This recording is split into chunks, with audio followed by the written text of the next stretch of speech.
కాపాలిని. కాశ్మీర దేశంలో ఒకప్పుడు ఒక సుక్షత్రియుడికి ఒకే ఒక కుమార్తె ఉండేది.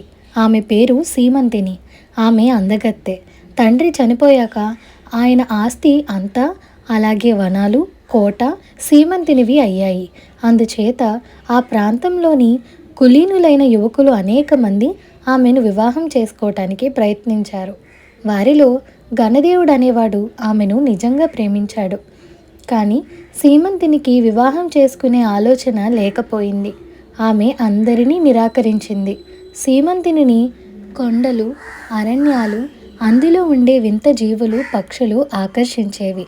ఆమె తరచుగా కాలినడకనో గుర్రం మీదనో అరణ్యం గుండా వెళ్ళి కొంత దూరాన ఉన్న గరుడ శిఖరం మీద కూర్చొని ఆ ఎత్తు నుంచి కనిపించే దృశ్యాలన్నిటినీ చూసి ఆనందిస్తూ గంటలకు గంటలు గడిపేది. ఈ విధంగా ప్రకృతిలో లీనమైన సీమంతినికి కాపాలిక శక్తులు సాధించాలన్న కోరిక క్రమంగా కలిగింది. బేతాళుణ్ణి వశం చేసుకొని పరకాయ ప్రవేశము, కామ రూపము, కామ గమనము, ఇతర సిద్ధులు సాధించాలని ఆమె విచిత్రమైన పూజలు, వింత ఆహారము, ఉపాసనలు ప్రారంభించింది. ఒక్కొక్కసారి ఆమె చంద్రుడికేసి నిశ్చలంగా చూసి స్పృహ తప్పి పడిపోయేది. ఏవేవో మూలికలతో కషాయాలు చేసుకుని తాగేది. తన శరీరాన్ని క్రూరమైన శిక్షలకు గురి చేసుకునేది. ఈ విధంగా ఆమెకు కొన్ని శక్తులు వశమయ్యాయి.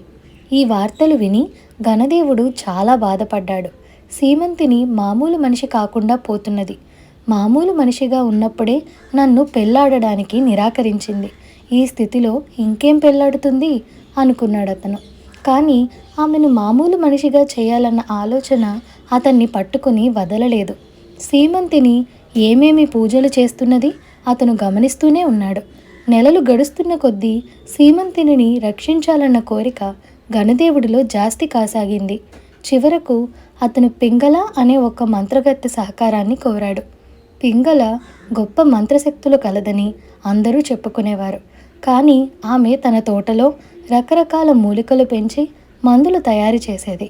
ఆమె గణదేవుడు చెప్పినదంతా విని సీమంతిని కాపాలి కాదలిస్తే మనమెందుకు అడ్డుపడాలి అని అడిగింది. నాకు ఇష్టం లేదు గనక, తెలిసిందా, నువ్వు కోరిన డబ్బు ఇస్తాను. ఆమెను మామూలు మనిషిని చేయగలవా? అంత అందము తెలివితేటలు గల సీమంతిని కాపాలినిగా జీవించి కాపాలినిగా చావడం ఎంత ఘోరం అన్నాడు గణదేవుడు. ఏం, కాపాలినిగా జీవించడంలో ఆనందం ఉండదనుకున్నావా అని అడిగింది పింగళ. ఆనందం ఉండవచ్చు, కానీ సుఖం ఉన్నదా అని గణదేవుడు అడిగాడు.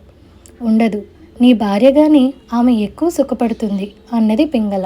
అందుకనే ఆమె నా భార్య అయ్యేటట్టు చెయ్యి అని అడిగాడు గణదేవుడు. సహాయం చేస్తాను, నేను చెప్పినట్లు చెయ్యి.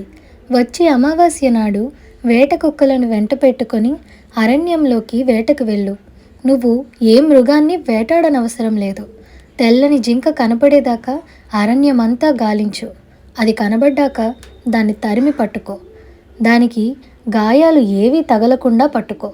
దాని మెడకు ఉచ్చు వేసి తెచ్చి రాత్రంతా నీ భవనంలోనే ఒక గదిలో ఉంచు.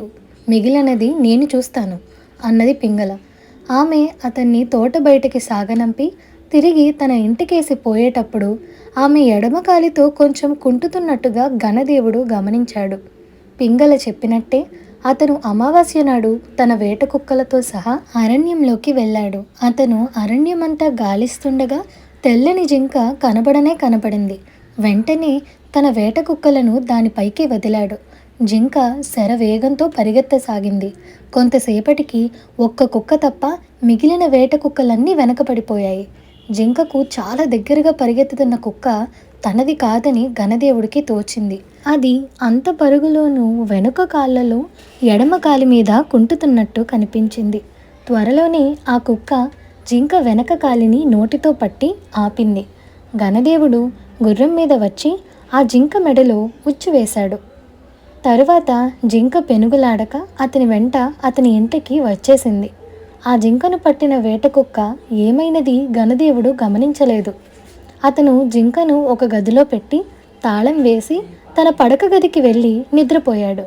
తెల్లవారుజామున అతనికి నిద్రాభంగం అయ్యేసరికి ప్రపంచమంతా తలకిందులైపోతున్నట్టు తోచింది. బయట పెద్ద తుఫాను చెలరేగుతున్నదో లేక ఏదో భూకంపం వచ్చిందో అని అతను అనుకున్నాడు. కానీ అదేమీ లేదు. అప్పటిదాకా సీమంతినికి వశమైన పిశాచాలన్నీ తమ శక్తులతో సహా ఆమెను విడిచి వెళ్ళిపోయాయి. గణదేవుడు జింక ఉండే గదిలోకి వెళ్ళాడు. అక్కడ సీమంతిని ఉన్నది. ఆమె అతని భార్య కావటానికి అంగీకరించింది. వాళ్ళిద్దరూ పెళ్ళాడి సుఖంగా జీవించారు.